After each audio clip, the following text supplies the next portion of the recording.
Welcome to the beginner's guide to soloing the EN06 Guardian as a level 150-ish player with only basic gear and perks.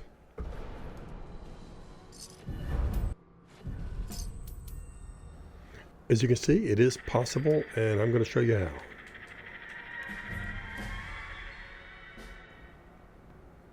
Hey guys, thank you so much for checking out this video. I've been doing a series of videos showing some strategies for defeating the Guardian in the Fallout 76 Gleaming Depths raids. I've shown in those videos how to solo the Guardian in as little as 49 seconds as a high-level player with all the top gear and mods. Now, why would you want to do that? Well, it's the best way to get the best high-level gear and mods in the game. You can get four-star legendary mods, top-tier Vulcan armor, plans, and mods, and it's a great way to get XP. These things will definitely help you to improve your build and your gear so that you can get much stronger and perform much better in the more advanced levels of the raids and in other high-level boss fights. But you can't just walk in there unprepared. The Guardian is very tough and tanky, and most folks only survive a few seconds their first time facing him. This is a guide which is going to prepare you so that you can conquer him almost every single time, even at a lower level. My goal in making this guide was to keep the requirements as basic as possible, so that even a level 150 player can achieve it with a little preparation and some work. The reason I say level 150 is because that is when you first get the opportunity to use 4 slots of the legendary perk cards. It's much easier to do this with 6, like a higher level player would have, but it's harder with only 4. But you only have 4 when you're level 150, and you don't earn those other ones until later. And to really keep things at a realistic level, I try to do it with only 2 stars per legendary perk card. Maxing them all out to 4 stars is much more powerful, but realistically most level 150 players would not be able to do that. 2 stars on each card are much more doable for a level 150. The goal was to defeat the Guardian in the first stage before the doors close, and you have to start over again and take the shield down again for a second time, and then a third time and fourth time if you're not successful in killing it by then. The problem is it's hard to run for the doors and to make it in time if you're just starting out, and especially if you're over encumbered. And the truth is, you are likely to be overweight, because with this build there just simply is not room in the build for weight reduction perks. You're going to need every single slot for damage and survivability. So it's much better if you can do it in the first stage. It's also 2 to 3 times faster too, because you can skip the other 2 or 3 stages, which means you can do this a lot more times and get more XP and top tier rewards even that much faster. I worked very hard to try to find combinations of lower level perks and gear which could make this possible at lower levels. I started working on this at level 123, and during my testing I advanced over 30 levels just by testing everything over and over and over again. Every once in a while I would succeed and I would earn XP and advance to a new level, but it wasn't reliable or repeatable. So it's not very helpful to have a build for you when it's not consistent or repeatable. My goal was to find a solution that worked almost every time. And in the end, this build does that. In my last 6 tests, I succeeded 5 times. And the one time when I didn't succeed was when I made a dumb mistake and forgot to put on my armor. So I'm not going to really count that one. In this guide, I use the T51B power armor, which is found easily in several places on the map. I'm going to show you an example of that where I found a set at Emmett Mountain. And coincidentally, it just happens to have great energy resistances, which is perfect for the Guardian attacks. And in the test, we also use a Gatling gun, one of the easiest guns in the game to obtain. It's everywhere. But it also happens to have high ballistic damage, which is great at taking down the shield. And for the final defeat of the Guardian, we used a Gatling plasma. And I'll tell you, I tried my best to do it without any mods, but I was only able to beat the Guardian in the first stage by using the advanced mods. This is my only caveat in the video. These mods can be hard to get. and not everyone's going to have those. But there are two ways to get this, to do this, even if you don't have the mods and can't get them. One, you can ask a higher level player or a friend to add the mods for you to your gun. Many folks can do this. It's not player locked, and it's very easy for one player who knows the plans to add the mods to your gun, as long as you haven't already added legendaries to it and made it locked. And two, if you don't mind running for the doors when the first stage is finished, you can do it that way. You'll just have to be very careful, as I mentioned, with your stash management and try to avoid being over encumbered, which really slows you down and makes it very difficult to run. But it is achievable. Even without the mods, you can probably get the job 80% done in the first stage. So you'll be very close with an easy second stage completion. This guide is very detailed and should really give you everything that you need to solo the Guardian, even at level 150-ish. Let's get started. First, let's talk about the weapons. We're going to start with an Endanger All Syringer, which will weaken the Guardian. That'll be our first shot when he comes up. Then we'll move to our Gatling gun, which is basic 3 stars with a prime receiver. That's the only mod, I believe. Extra large magazine, but that's optional because you won't really use that many. Then we'll switch to the Gatling Plasma, which does have those advanced mods that I told you about. But it's 3 stars, doesn't have any 4 stars, and it's achievable. Anyone can get a hold of one of these, and they do a lot of damage. Next, we'll talk about some of the consumables. Nuka-Cola Dark is one that is really important. It gives you a lot of luck, which helps you with ricochet. I'm going to go into more detail about that. We also use Psycho Buff, which also has some benefits to both damage resistance and to health. Then we're going to use a Stealth Boy Mark III because it has a longer period of time to keep you in stealth. You can use a regular Stealth Boy, but you need to just keep popping them. In this case, we found the Red Scorpion Fillet really helped. It gives you 70 energy resistance. And then optional, canned tasty squirrel stew if you're a carnivore, which just gives you some extra XP. That's not required for this completion. This is just optional. And then seared venison with berries is one that I found that was really helpful with luck. It gives you a great luck boost, which you also need, and we'll go into more detail about that too. The smoked Mirelurk fillets, that is optional for this build. It's just to give you extra carry weight. And then pemmican gives you a lot of extra endurance, which is really important.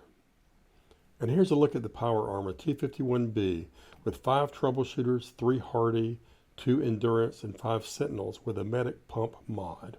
Here's a detailed look at those pieces. As you can see, all of them only have 3 stars. There's nothing 4-star. There's nothing advanced about this armor. It's something you can easily find out in the Cranberry Bog and elsewhere.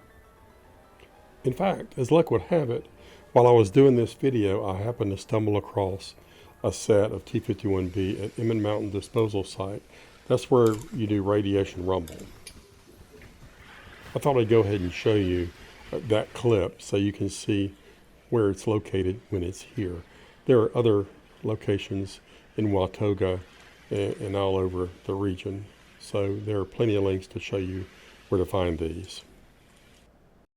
Now here's a quick look at our build. These are our perk cards. Most of them are pretty self-explanatory, but I'm going to go into detail on some of the really important ones a little bit later.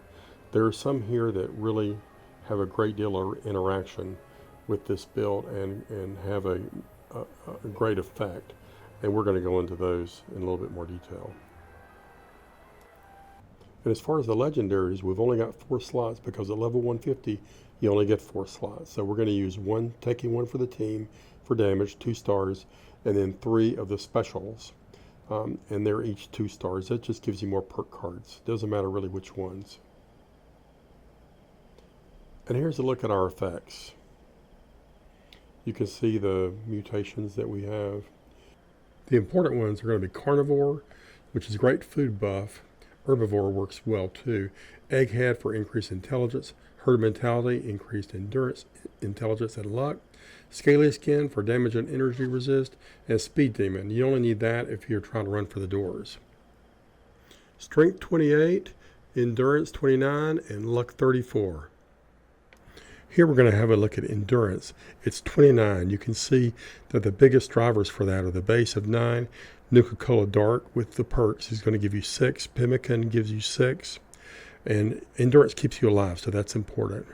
And here's our luck. We start off with a base of 5, and the Nuka-Cola Dark gives us 18 more with the perks.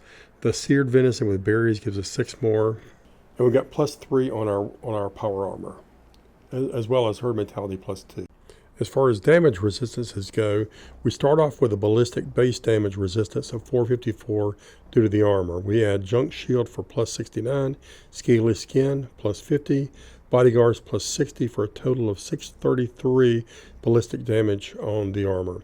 For as far as energy damage, we've got 454 with the armor, +69 junk shield, +40 refractor, +70 red scorpion fillet, +50 scaly skin, 60 bodyguards for a total of 742 energy damage resistance. That's going to be very helpful in the fight with the Guardian, who uses primarily energy damage. Now let's look at luck. The 34 luck that we have gives us a 32% deflect chance on the ricochet perk. That is why we need luck so high, or as high as possible. Even more luck would be desirable. It would give us a lot more deflect chance. Junk shield is based on luck. It gives you the 34 luck gives us 69 energy resistance and 69 damage resistance ballistic. Our relatively high endurance 29 gives us +177 health, and you need health to stay alive in all your fights, but especially with the Guardian. So when you get down to 0 hit points or health points in the game, you die. So that's why you need to have as much health as possible. For the 29 endurance gives us 395 base HP. The life giver adds another 177. Psycho buff adds another 29 for a total health of 601, which is pretty high.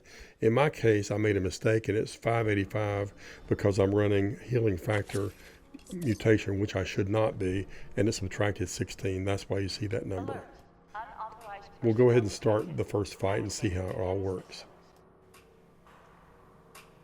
We're going to start with a syringer. We're crouched. We're hidden. We're using the stealth boy to maintain the stealth field as much as we can.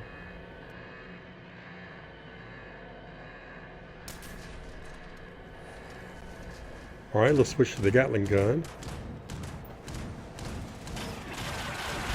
Sneak attack, 2.5x damage. Sneak attack, 2.5.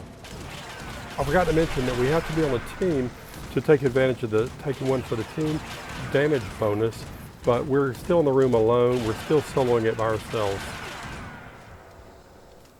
Switch, the shield is down. It's time to switch to the Gatling plasma.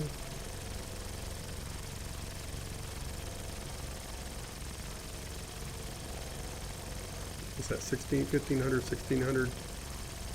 Warning, ENO6 critical. Temperature reaching unsafe levels. Security bunker online.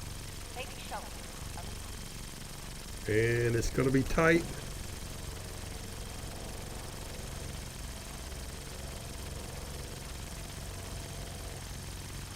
But he's down. 1 minute, 21 seconds. But I think we can do better. All right, let's try it again.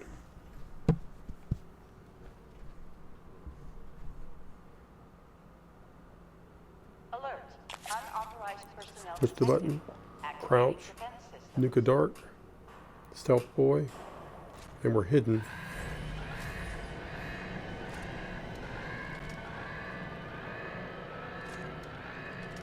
Oops. Wrong gun. Oh, reloading. Let's get the Endanger All Syringer. Ready. Pop. And switch to the Gatling gun.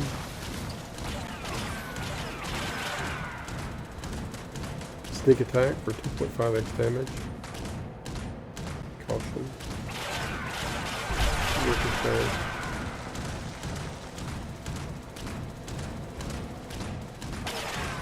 And what's it say? And the shield is dead. So now it's time for the Gatling Plasma sneak attack. Okay, we're getting much higher damage this time. 1500, 1600, 2000 sneak attack.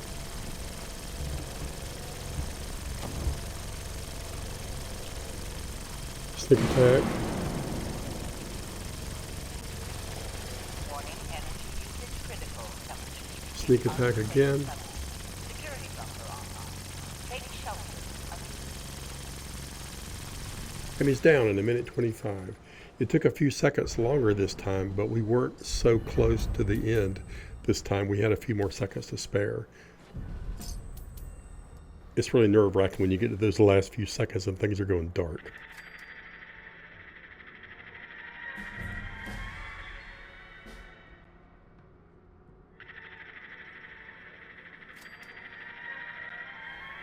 And what a nice little surprise. I got a level boost as well to celebrate. Thank you so much for watching the video, and I hope it was helpful. I know it's long and a lot of information, but I hope that it helps you. If you like our content, please like and subscribe, and it really helps us to spread the word about our channel and to make more videos. Thank you so much for watching. We'll see you next time.